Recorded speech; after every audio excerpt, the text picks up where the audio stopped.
आज हारून हारून अहमद अंसारी हॉस्पिटल में हम लोगों की कई साल से शिकायत है कि यहाँ पर जो सुविधा होना चाहिए वो सुविधा यहाँ पर नहीं है, पब्लिक के लिए भी और जो लोग उनके साथ आते हैं पेशेंट के साथ उनके लिए भी।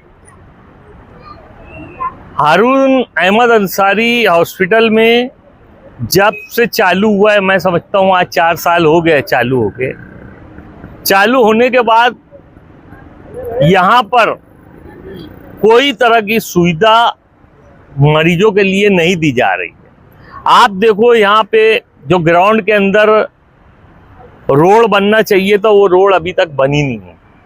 यहाँ पे धूल मट्टी उड़ती है और यहाँ पर आने वाले पेशेंट रहते हैं और यहाँ पर टीबी का भी एक डिपार्टमेंट है और ये धूल मट्टी से क्या फर्क पड़ता है क्या नहीं फर्क पड़ता है ये डॉक्टर बेहतर जानते हैं। यहाँ कोई तरह का लाइट का इंतजाम नहीं। यहाँ पर अगर आप रात में आएंगे तो एकदम अंधेरा रहता है, जिसका आसिफ शेख रशीद साहब ने इलेक्शन के 1 महीना पहले कमिश्नर साहब को बोला था कि भाई यहाँ पर लाइट का इंतजाम करो, पोल का इंतजाम करो, लेकिन अभी तक के वो भी इंतजाम हुआ नहीं। आसिफ भाई, हम लोग जब आए थे तो लोग शिकायत कर रहे थे कि ये जो डोम बना हुआ है, ये डोम में बारिश के दिनों में पानी नीचे गिरता है, यानी टाइल पे पानी गिरता है और टाइल पे जब पानी गिरता है तो मालूम पड़ता नहीं है कि टाइल पे पानी गिरा है। वहां पर लोग पैर और रख के फिसल जाते हैं, गिर जाते हैं। वो डोम आज तक रिपेयर नहीं किया गया, आज तक बनाया नहीं किया। हॉस्पिटल के अंदर कुत्ते घूमते हैं, कुत्ते महल्लों में, मालेगांव शहर में कुत्तों की शिकायत ज्यादा है कि कुत्ते बच्चों को काट ले रहे। लेकिन आप लोगों को मैं ये बताना चाहता हूँ, आप लोगों के जरिए से मालेगांव शहर की आवाम को, कि हारून अहमद अंसारी जो हॉस्पिटल है उसके अंदर भी कुत्ते घूमते हैं। उसका वीडियो भी मेरे पास है। और वो कुत्ता घूमने की वजह क्या है कि हारून अहमद अंसारी जो हॉस्पिटल है वहाँ पर कांच का दरवाजा लगा हुआ है। एक कांच का दरवाजा टूट गया है, वो रात दिन खुला रहता है और यहाँ पे कोई सिपाही, कोई गार्ड ना होने की वजह से वो कुत्ता और जानवर, बकरी, सभी तरह के जानवर यहाँ पे आते जाते हैं, क्योंकि वहाँ ना तो कोई गार्ड है, ना तो कोई सिपाही है, ना दरवाजा है। तो इस बेस पे वो दवाखाने के अंदर ये सब जानवर भी घूमते रहते हैं। लेकिन हमारे मालेगांव के जो आमदार साहब है वो बेचारों को शायद ये मालूम ही नहीं, वो अंसारी नाम से शायद नफरत करते हैं, मुझे ऐसा लगता है।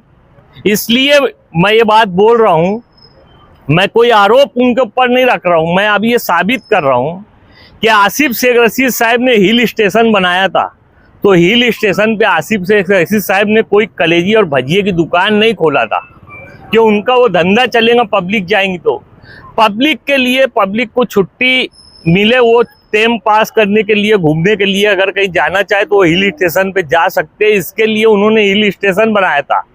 लेकिन उसको एमएलए बदलने के बाद वो हिल स्टेशन की क्या हालत है आप जाके वहां देख लो।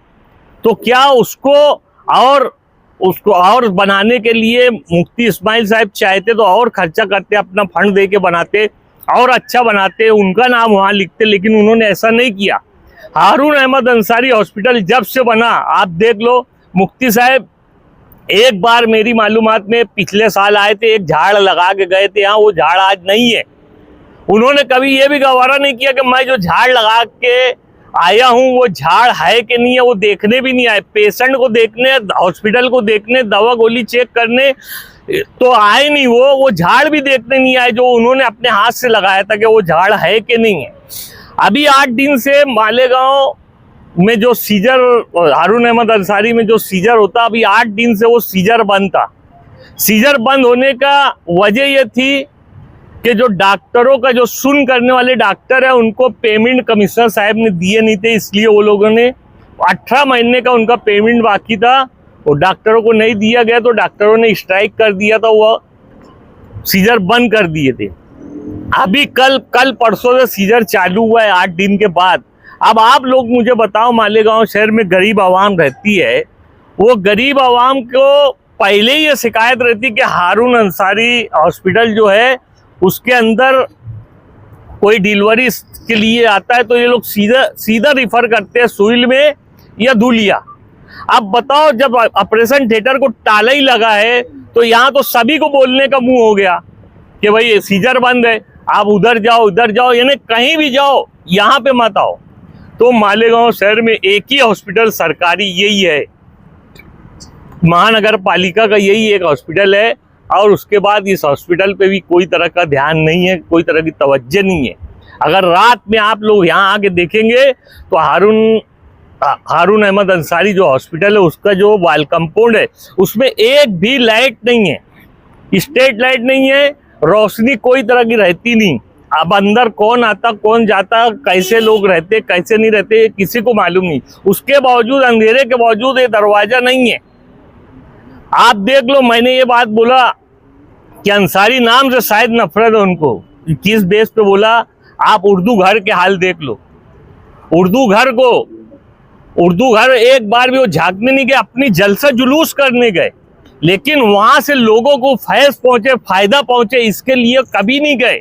नहीं तो देखो वहां पर आज भी जो पढ़ाई जो सीख रहे लोग, ट्यूशन सीख रहे हैं, जो वहाँ किताबें आई हुई है गवर्नमेंट की तरफ से, आसिफ भाई की जद्दोजहद की वजह से वहां पर लोग आज भी पढ़ रहे हैं, पढ़ के आला तालीम सीख रहे हैं, आला तालीम का इम्तिहान दे रहे हैं।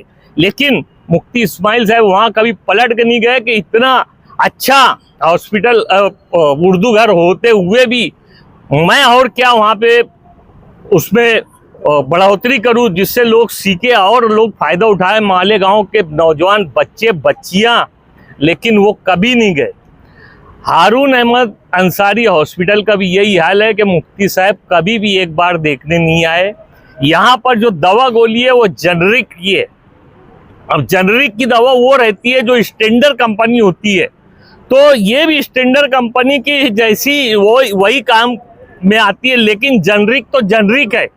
अगर ये 5 रुपए के तो स्टैंडर्ड कंपनी की 50 रुपए की रहती, तो क्यों रहती? गवर्नमेंट इसकी तुलना क्यों नहीं करती, जबकि वही काम आती है? मैं ही बोल रहा हूँ। तो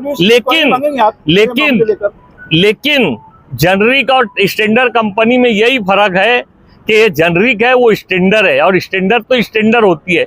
यहाँ स्टैंडर्ड का टेंडर निकला, जो टेंडर लिया वो जेनरिक की दवा दे रहा है, लेकिन यहाँ कोई देखने वाला नहीं है। मैं समझता हूँ कि हेल्थ ऑफिसर से लेके डॉक्टर तक को समझता ही नहीं है कि जेनरिक क्या है और स्टैंडर्ड क्या है।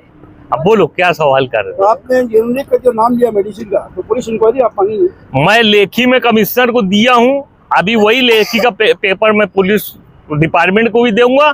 बिल्कुल पुलिस डिपार्टमेंट उसकी इंक्वायरी करना चाहिए, क्योंकि यहाँ पब्लिक मरीजों के पब्लिक की जान का मसला है। तो जहाँ जान का मसला आता है वहाँ पुलिस डिपार्टमेंट ने वहाँ अमल दखल करना चाहिए। मैं खुद भी चाहता हूँ। जब आपको मूलभूत सुविधा नहीं दिखी, आज ही क्यों दिखी? यह हॉस्पिटल जब बना हमारे टाइम में, तो हम जब तक थे तो यहाँ की सारी चीजें एक एक करके हम लोग लगा रहे थे। यहाँ ये देखो गैस प्लांट लगा हुआ है, इतना बड़ा गैस प्लांट सिर्फ सिविल हॉस्पिटल में है। जितना बड़ा हमने गैस प्लांट यहाँ लगाया, उतना बड़ा गैस प्लांट सिर्फ सिविल हॉस्पिटल में है। यहाँ वो गैस प्लांट की हमने सुविधा किया है, हमने हॉस्पिटल की सुविधा की है, यहाँ स्टाफ की सुविधा की है। यहाँ तो स्टाफ अभी 4 पद है, क्योंकि वाडिया बंद है, अली अकबर बंद है, वो सबको बनाने का काम चालू है। मैं वो भी आपके माध्यम से बोलना चाहूँगा कि उसको जितना मुद्दत थी 3 साल की, वो 3 साल हो चुका है, लेकिन कभी आमदार साहब को ये बात गवारा नहीं हुई, इसलिए कि उनको काम से और पब्लिक से कुछ लेना देना नहीं है, गरीबों से कुछ लेना देना नहीं है। नहीं तो वो जाते, जैसे अभी कुछ दिन पहले मैं 4-5 दिन पहले देखा, ब्रिज के नीचे जाके सुबह खड़े हो गए, बोले ब्रिज जल्दी चालू करो। वैसे हॉस्पिटल का भी दौरा करते अली अकबर और वाडिया का, बोलते जल्दी चालू करो। तो शायद मालेगांव की आवाम जो जिनको ये बेवकूफ़ समझते हैं आमदार साहब, तो शायद वो आवाम ये सोच लेती कि आज कम से कम आमदार साहब अली अकबर और वाडिया गए तो ये बनाने गए, क्या करने गए नहीं मालूम। ये जो बुनियादी सहूलियात मुहैया नहीं है सरकारी दवाखानों में, खास करके हारून अहमद अंसारी हॉस्पिटल में, ये आपका धरना जो है ये जब तक सहूलियात मुहैया नहीं होती जब तक है, यह 1 दिन का है? नहीं, ये जब तक के ये पूरी सुविधा करने का कमिश्नर साहब वादा नहीं करते, और वादा भी हम साल भर के अंदर नहीं, हफ्ता 2 हफ्ते में अगर ये करने का वादा नहीं करते तो हम यहाँ से उठेंगे नहीं। हमारा धरना बेमुद्दत है। आश्वासन देने के बाद भी काम नहीं हो तो अगला कदम क्या आपका? नहीं तो फिर अगले कदम की बात अगली बार करेंगे। अभी तो पहले कर दो, अब तो सब खिचड़ी आज ही पका लेंगे तो क्या मतलब है।